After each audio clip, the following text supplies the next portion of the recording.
How are we all doing? My name is Mr. Isra. I am the Key Stage 3 coordinator for science. The next few slides we have developed activities for you to do so you get a better idea of Key Stage 3 science. Now, the image on the top right shows our wonderful science teachers that will be teaching you science. The bottom right shows you the topics that you will study, for example, speed, particle model, gravity. Now, we're really looking forward in all of you joining us in science. So good luck. Hello Year 6, my name is Mr. Butcher, I'm the Director of Learning for Science, and today I've got a taster lesson for you to show you a little bit what it would be like to have a science lesson in secondary. So to start off, we'd like to ask you a few questions to get you warmed up and ready for the lesson.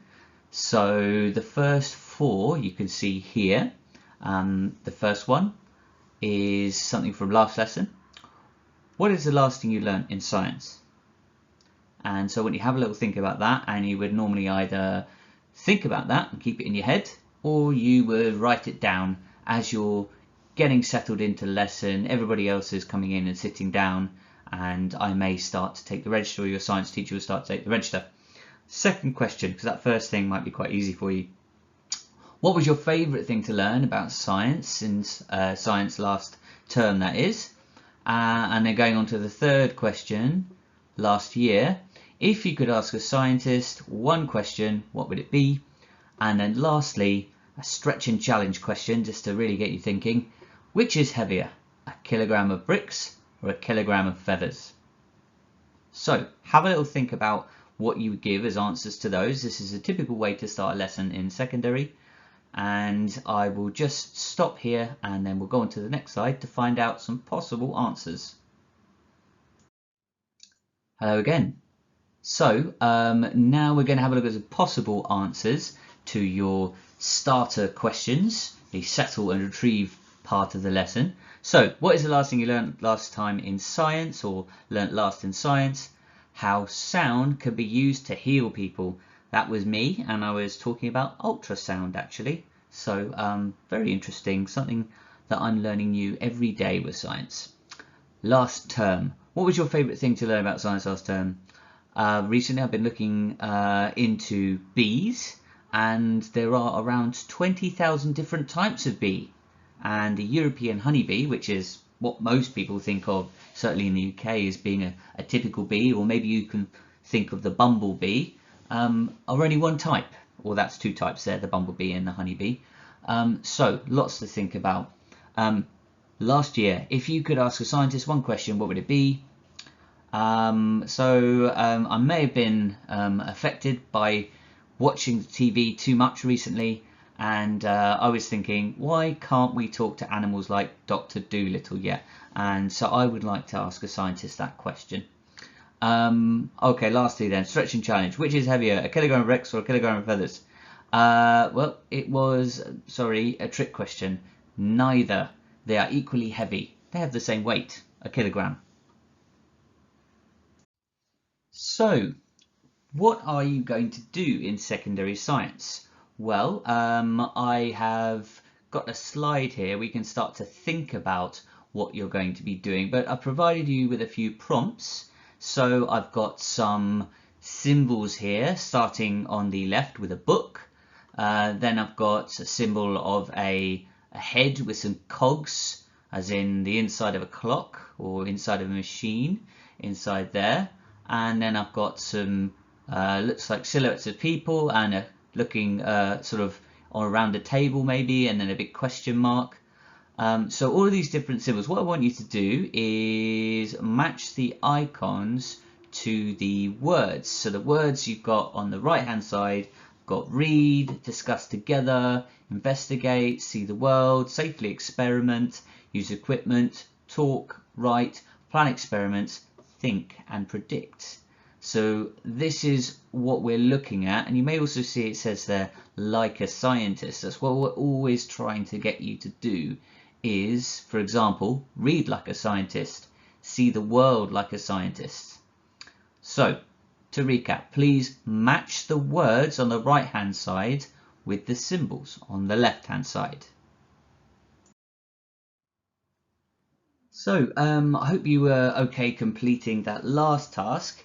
Here are the answers to that task. So hopefully you got the first one. We've got an icon of a book there, and of course the idea is that in secondary school you'll be learning how to read like a scientist.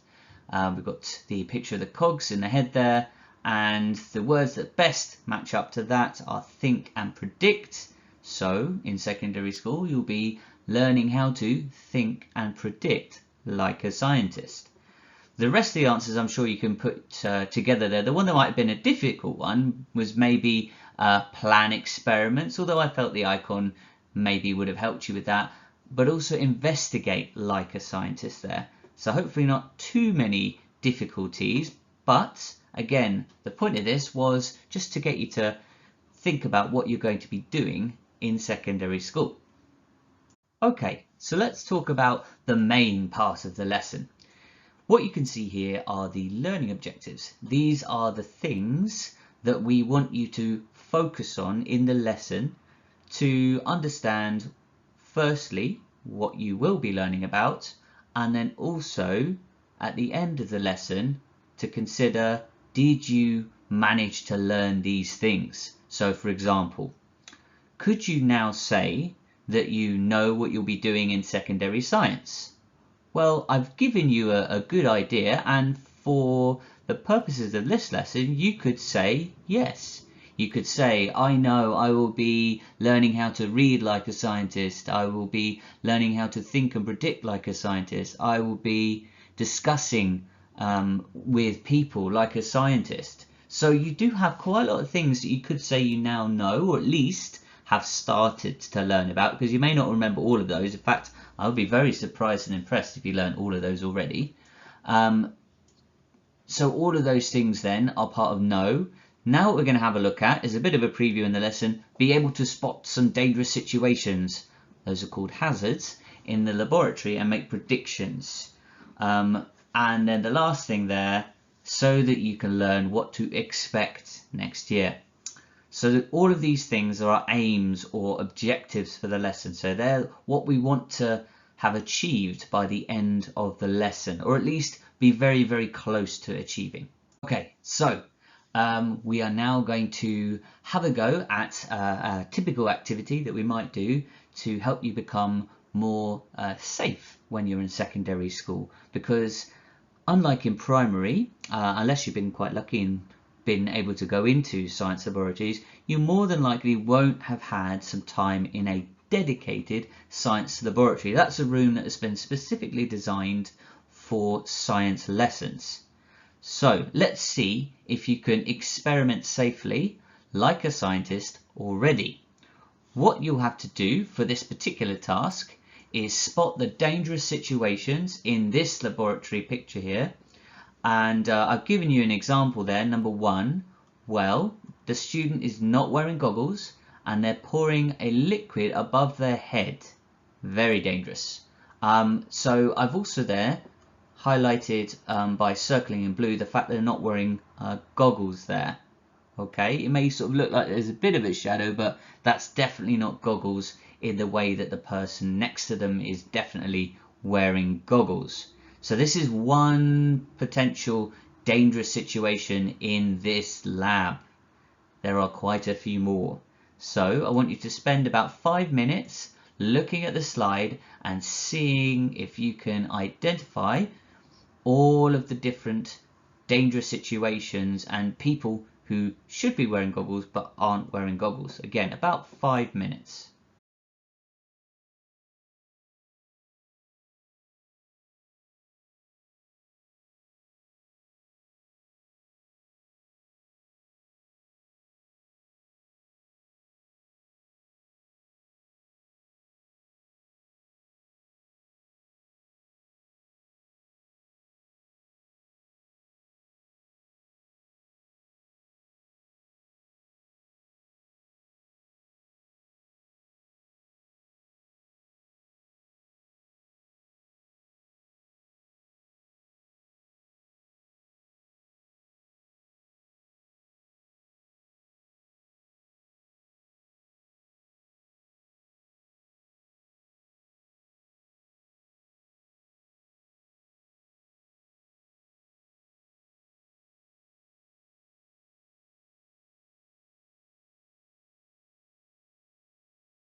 Okay, so welcome back. If you spent about 5 minutes, then that will be enough time.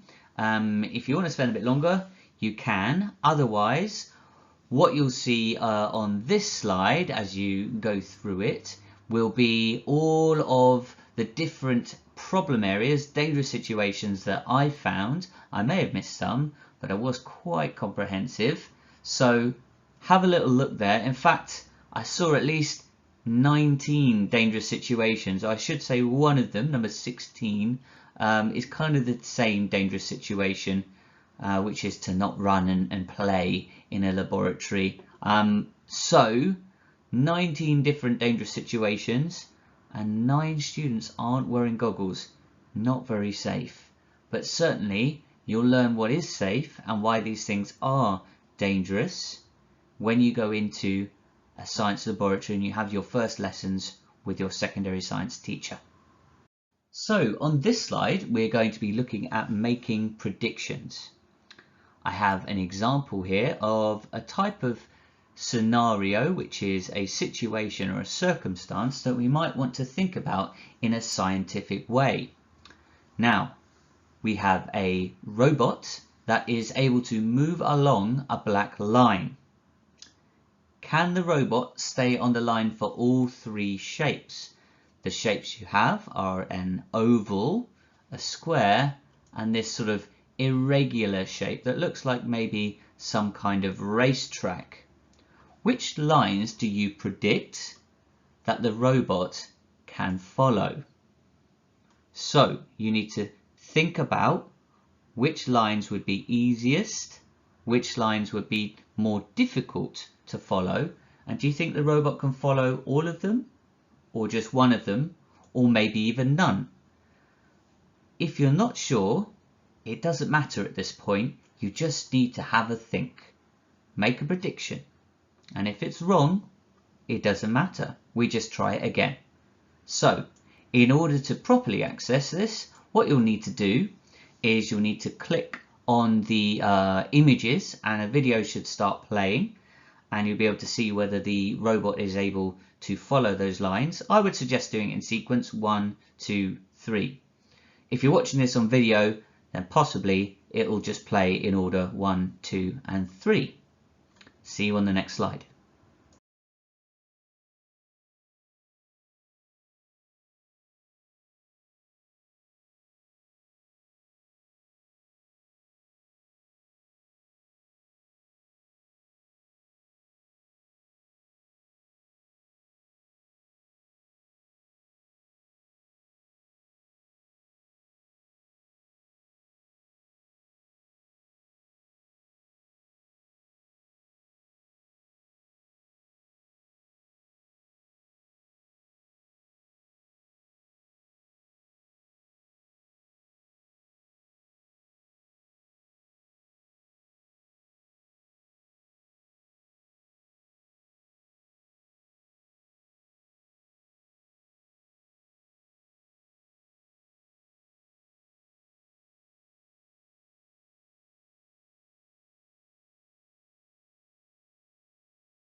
So we're now looking at the results.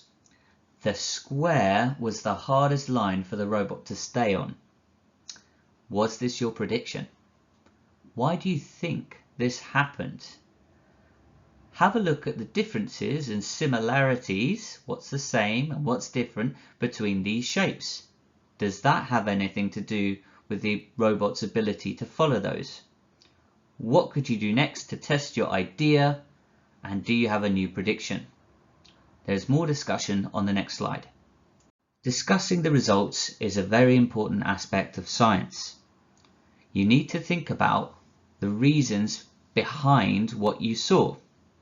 So we saw, just as a recap, that the square one was too difficult for the robot to follow, but the irregular track and the oval shaped track were both possible.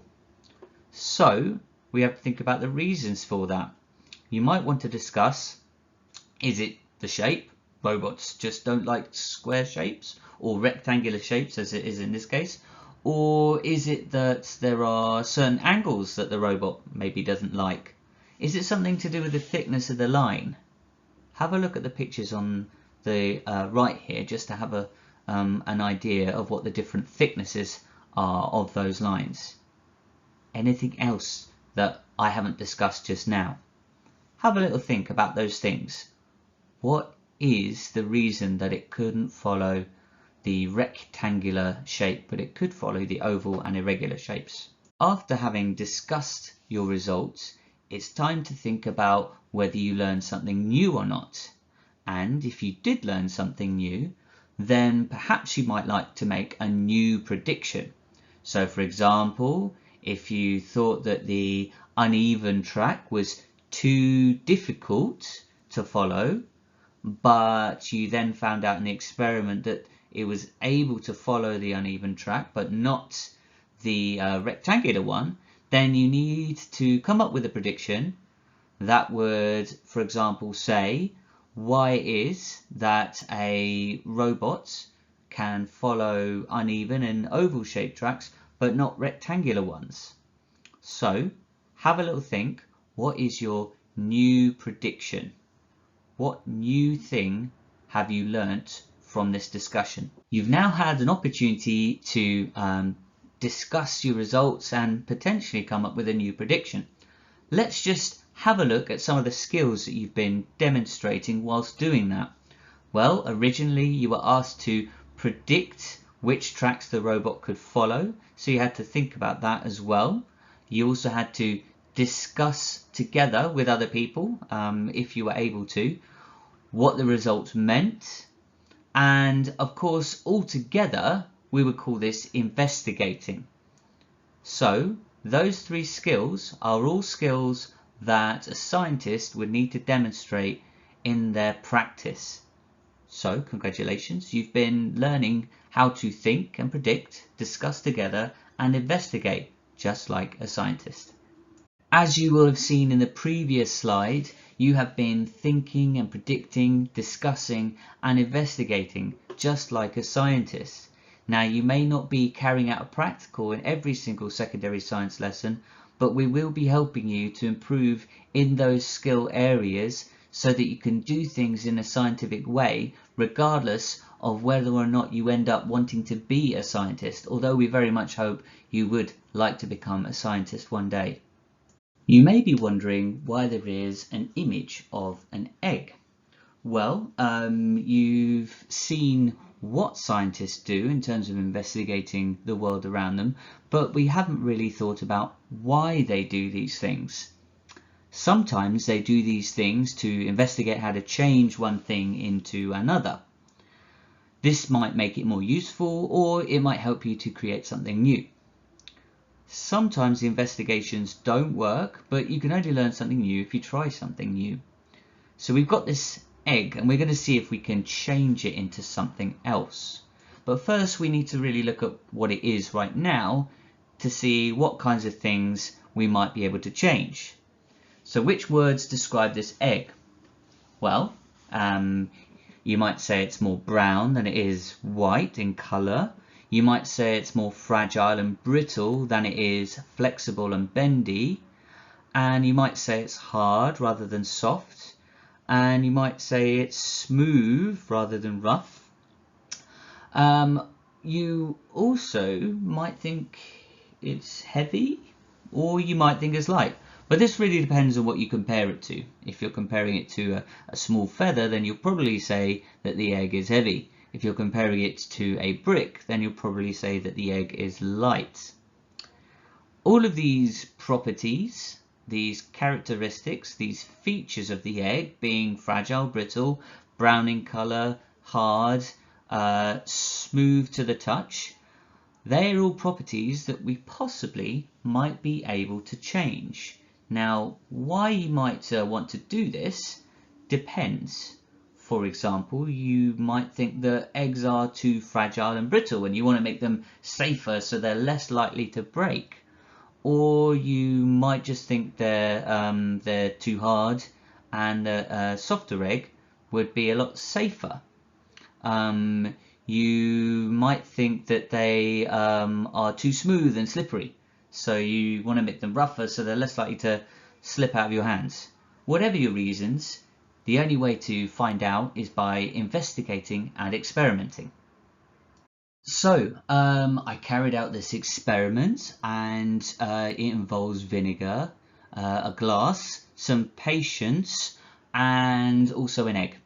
And don't expect to keep this egg, and certainly don't expect to eat the egg at the end of this. You can try this at home if you have permission, if you can be helped by an adult and you have the right equipment, but again, do not eat the egg before or after, as this will not be safe. So collect your equipment together: vinegar, a glass, an egg. Add enough vinegar to cover the egg. It may float, certainly should do after a while. I left mine for around 36 hours, and I did this until the egg felt soft to the touch. I removed it from the vinegar by pouring it over a sink and catching the egg. Try not to try and fish it out with a spoon, you'll probably break it. Then you're going to make some observations. What has changed? The colour, the firmness, the size. Is it the shape that's changed? Did it float before and now it doesn't, or did it not float before? Experimenting further. So we've got our results in. What do we do next with this information? One of the things I can suggest if you do try at home is to try bouncing from the top of your thumb. So balance on the top of your thumb, let it roll off, see how it behaves. What do you think a normal egg would do if you drop it? Probably break. What does this egg do? Try and think about what's happened. And also, if you are watching some of the time, then you will have seen something happening to the egg as it was in the vinegar. You may be wondering why I picked this particular experiment. Well, there are a couple of things that we gained from this experiment. First off, let's think about useful knowledge. Well, it's useful to know that you don't have to remove the entire eggshell, but a little bit of vinegar when you boil an egg will make the eggshell easier to peel. And anyone who's tried to peel a boiled egg, I'm sure will agree that is a good thing. Also, it's an observation. This observation we can link with another observation that vinegar can be used to remove eggshells, as we just found out, and also limescale. Those of you who are not sure what limescale is, it's the white chalky bits in a kettle, especially if that kettle's been used a great number of times. So this means that they may be similar materials because they seem to be affected by vinegar in a similar way. All good science also generates more questions. So here are some questions which might be generated by this. For example, why is vinegar good at cleaning? Where did the hard shell go? How much vinegar is needed? As in, what's the minimum amount of vinegar that would still do the job and turn that hard egg into a soft bouncy egg? What are the gas bubbles made of? And what does does the same happen to all eggs? And finally then, what other things can vinegar be used for? As I have mentioned, vinegar can be used for cleaning. Well done on almost reaching the end of the lesson. I have a task for you now. The task is based on who can be a scientist. Just like bees, there isn't one type of person who can be a scientist, and not all scientists look like Einstein.